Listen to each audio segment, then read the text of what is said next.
Haven't driven the Maserati in a couple weeks, so we're gonna take her off the tender and see if she'll start. Alright, when you're starting up an old Maserati or any old carbureted car, you gotta give the accelerator pedal 2 pushes. Just floor it all the way and then put your clutch in. Give the key a turn.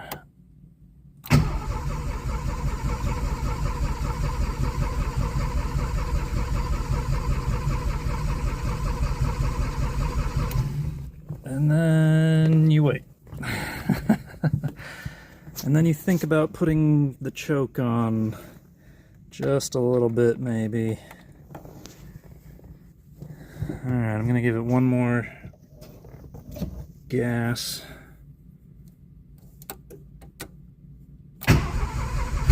Oh, I heard a cough. A couple more coughs. Hey, there we go. Not bad. And then turn the choke off because it likes to foul the spark plugs.